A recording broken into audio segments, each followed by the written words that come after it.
চেনেলটোৰ ভিডিঅ'সমূহ সময়মতে পাবলৈ চেনেলটো লাইক, শ্বেয়াৰ আৰু ছাবস্ক্ৰাইব নিশ্চয় কৰিব।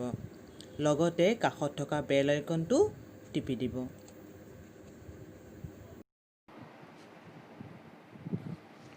হেল্ল' ভিউৱাৰ্ছ, আজি আমি higher secondary second year part 1 third লেছনৰ কুৱেশ্যন এনচাৰ আলোচনা কৰিম। যিসকলে মোৰ ভিডিঅ'টো প্ৰথম চাইছা তেওঁলোকে চেনেলটোত গৈ বাকী ভিডিঅ'বোৰ চাই ল'ব পাৰিবা।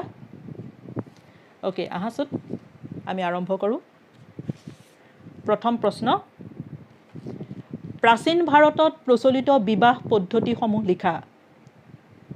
অথবা মহাভাৰতীয় যুগৰ সমাজত প্ৰচলিত বিবাহৰ প্ৰকাৰ কি কি আছিল? উত্তৰ, প্ৰাচীন ভাৰতত অন্তৰ্বিবাহ, বৰ্হিবিবাহ, বহুবিবাহ আৰু বহুপতি প্ৰথা পদ্ধতিৰ বিবাহৰ প্ৰচলন আছিল। অন্তৰ্বিবাহ অনুসৰি নিজৰ গোত্ৰৰ মাজত বিবাহ আৰু বৰ্হিবিবাহ মতে নিজ গোষ্ঠীৰ বাহিৰৰ বিবাহক বুজাইছিল। আনহাতে এজন লোকে বহুপত্নী গ্ৰহণ কৰিলে বহুবিবাহ আৰু একে সময়তে এগৰাকী নাৰীয়ে বহুপতিক বিয়া কৰালে বহুপতি প্ৰথা বোলা হৈছিল।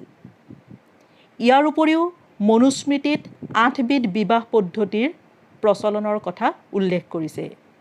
সেই অনুযায়ী প্ৰথম বিবাহ পদ্ধতি মতে কন্যাগৰাকীক মূল্যৱান বস্ত্ৰ পিন্ধাই উপহাৰ দি পিতৃয়ে বেদজ্ঞ পাত্ৰজনক বিবাহৰ বাবে আমন্ত্ৰণ জনায়। চতুৰ্থ পদ্ধতি মতে পিতৃয়ে কন্যা বৰ দুয়োকে কৰ্তব্য পালন কৰিবৰ বাবে সম্বোধন কৰে। পঞ্চম পদ্ধতি মতে দৰাই স্ব-ইচ্ছাই নিজৰ সামৰ্থ্য অনুসৰি ধন উপহাৰ আগবঢ়াই কন্যাক গ্ৰহণ কৰে। ষষ্ঠ পদ্ধতিৰ মতে কন্যাগৰাকীয়ে স্ব-ইচ্ছাই যুৱকজনৰ সৈতে মিলিত হয়। নেক্সট, অক্ষত্ৰিয় ৰজাসকলৰ বিষয়ে লিখা। অথবা প্ৰাচীন ৰাজ্যসমূহৰ ৰজাসকল নিশ্চিতভাৱে ক্ষত্ৰিয় আছিল নে আলোচনা কৰা। শাস্ত্ৰ মতে কেৱল ক্ষত্ৰিয়সকলেহে ৰজা হ'ব পাৰে। তথাপি ভালেমান ৰাজবংশ সম্ভৱতঃ আন উৎসৰ পৰাও উদ্ভৱ হৈছিল। এখন বিশাল সাম্ৰাজ্যত ৰাজত্ব কৰি যোৱা মৌৰ্যসকলৰ উপৰিও সামাজিক পৃষ্ঠভূমিৰ প্ৰশ্নটোৱে উত্তপ্ত যুক্তিতৰ্কৰ পথ মুকলি কৰিছে। পৰৱৰ্তী বৌদ্ধ পুথিসমূহে মৌৰ্যসকলক ক্ষত্ৰিয় বুলি কৈছিল, কিন্তু ব্ৰাহ্মণ পুথিসমূহে তেওঁলোকক নিম্ন শ্ৰেণীৰ বুলি মন্তব্য দিয়ে। মৌৰ্যসকলৰ স্থলাভিষিক্ত শুংগ আৰু কাঞ্চসকলক ক্ষত্ৰিয়ৰ বিপৰীতে ব্ৰাহ্মণ আছিল বুলিহে জানিব পাৰিছোঁ। মধ্য এছিয়াৰ পৰা আহি ভাৰতক শাসন প্ৰতিষ্ঠা কৰা শকসকলকে ধৰি অন্যান্য লোকসকলক ব্ৰাহ্মণসকলে ম্লেচ্ছ, বৰ্বৰ আৰু বিদেশী বুলি অভিহিত কৰিছিল। সাতবাহনসকলে নিজকে ব্ৰাহ্মণ বুলি দাবী কৰিছিল, কিন্তু ব্ৰাহ্মণসকলে দাবী কৰিছিল যে ৰজাসকল ক্ষত্ৰিয় হ'বই লাগে। গতিকে ওপৰৰ আলোচনাৰ পৰা দেখা গৈছে যে যদিওবা ব্ৰাহ্মণ পুথিসমূহে ক্ষত্ৰিয়সকলকহে দেশ শাসন কৰাৰ যোগ্যতা দিছিল, তথাপিও বিভিন্ন সময়ত বিভিন্ন বৃত্তিয়েও শাসনৰ দায়িত্ব লৈছিল। সেয়েহে ক'ব পাৰি যে সম্পদ আৰু সমৰ্থন সংগ্ৰহ কৰা যিকোনো লোকৰ বাবে ৰাজনৈতিক ক্ষমতাৰ দুৱাৰ বাস্তৱিকতে মুক্ত হৈ আছিল। কাৎচিতহে জন্মসূত্ৰে ক্ষত্ৰিয় হোৱা প্ৰশ্নটো আহি পৰিছিল। নেক্সট কুৱেশ্যন, মহাভাৰতৰ কাহিনীসমূহৰ সৈতে জনসাধাৰণক পৰিচিত কৰা দুটা জনপ্ৰিয় পদ্ধতি উল্লেখ কৰা। 1 নম্বৰ ভাগৱত অধ্যয়ন আৰু 2 নম্বৰ ভাওনা প্ৰদৰ্শন। নেক্সট, সম্পদ আহৰণত বৰ্ণৰ ভূমিকা কি আছিল? ব্ৰাহ্মণ্য পাঠৰ মতে সমাজৰ লোকক ব্ৰাহ্মণ, ক্ষত্ৰিয়, বৈশ্য আৰু শূদ্ৰ হিচাপে 4 ভাগত ভাগ কৰা হৈছে। ব্ৰাহ্মণ্য পাঠ্যৰ মতে লিংগ প্ৰকৰণ ভিত্তিক বিবেচনাৰ উপৰিও সম্পদ আহৰণৰ পথ নিয়ন্ত্ৰণ কৰা আন এটা উপায় আছিল বৰ্ণ। শূদ্ৰসকলৰ জীৱিকাৰ বাবে নিৰ্ধাৰিত পথ আছিল দাসত্ব তথা গোলামী। আনহাতে ব্ৰাহ্মণ, ক্ষত্ৰিয় আৰু বৈশ্যৰ পুৰুষৰ বাবে নিৰ্ধাৰিত আছিল বিভিন্ন ধৰণৰ অৰ্থ উপাৰ্জনৰ পথ।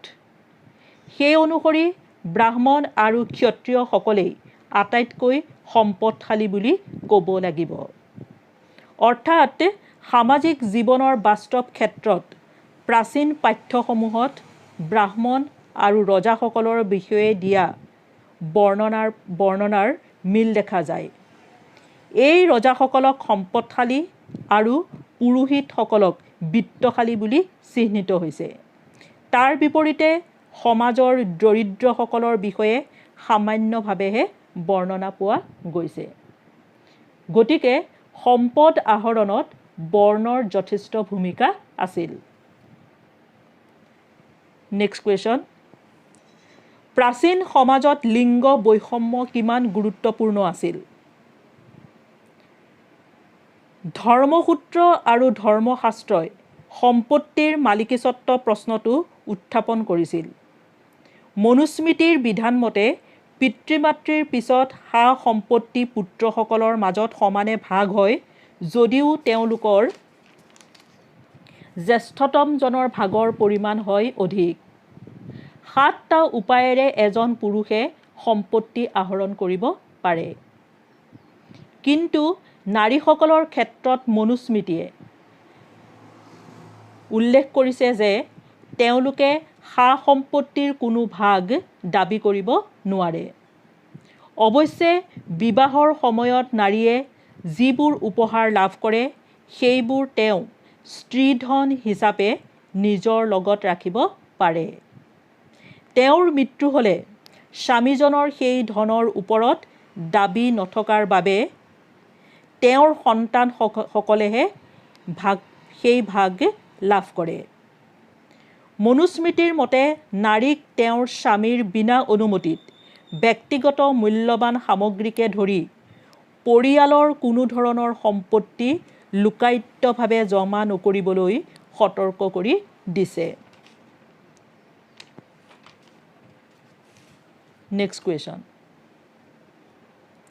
ইতিহাসবিদসকলে মহাভাৰতৰ কাহিনীভাগ কিদৰে বিভক্ত কৰিছিল?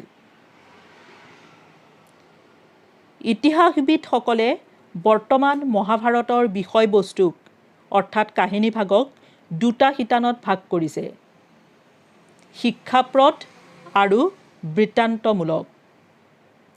শিক্ষাপ্ৰদ শিতানত সততে বৰ্ণনামূলক আখ্যান আৰু বৃত্তান্তমূলক শিতানত সমাজৰ উদ্দেশ্যে শিক্ষাপ্ৰদ হিতোপদেশ থাকে।